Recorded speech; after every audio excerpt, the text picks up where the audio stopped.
Cześć, tutaj Damian. Cześć wszystkim, z tej strony Kuba. Witajcie w kolejnym odcinku Technology Spotlight. Odcinek ten będzie poświęcony technice cieniowania, czyli standardowej metodzie naprawiania elementów.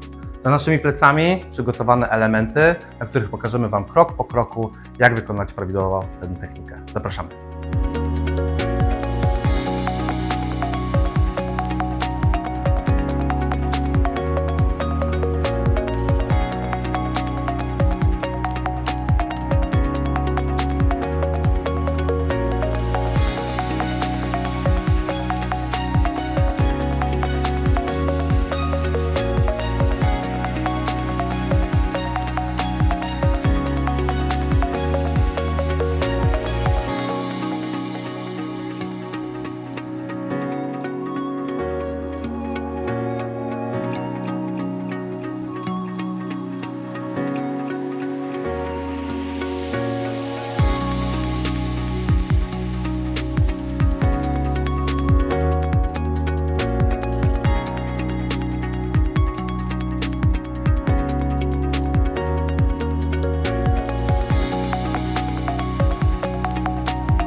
Etap cieniowania już za nami, także nadszedł czas, by podsumować kilka rzeczy, które zrobiliśmy do tej pory.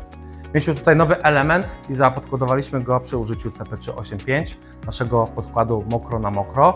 Daje nam on nie tylko właściwości antykorozyjne, ale również przyczepność dla następnych warstw, w tym przypadku bazy kolorystycznej. Tutaj na drzwiach użyliśmy tego samego podkładu, ale użyliśmy go w celu tła dla bazy kolorystycznej. Następnie nałożyliśmy dwie pełne warstwy naszej bazy oraz warstwę wypyłki. I tak właśnie zakończyliśmy ten etap.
Jesteśmy już na finiszu. Ostatnim etapem było polakierowanie tych elementów za pomocą lakieru bezbarwnego. Użyliśmy CP2008. Co do koloru, padło na Toyota 1G3. Jest to dosyć trudny, skomplikowany kolor, głównie przez to, że mamy dosyć dużo wariantów. Jak widzicie, kolor trochę się różni i właśnie dzięki technice cieniowania jesteśmy w stanie dopasować ten kolor do sąsiadujących elementów. Damian, czy były może jakieś produkty, których jeszcze użyłeś, które pomogły Ci w cieniowaniu? Tak jak widzieliście na wcześniejszych ujęciach, bardzo pomocna była żywica CP998, która pomaga w układaniu się ziarna i ułatwia proces cieniowania. Dokładnie, sama żywica też jest gotowa do użycia i aplikujemy ją bezpośrednio na podkład. To by było wszystko już w dzisiejszym odcinku. Odsyłam Was do naszych social mediów. Tam znajdziecie więcej informacji na temat produktów Profixa. Do zobaczenia!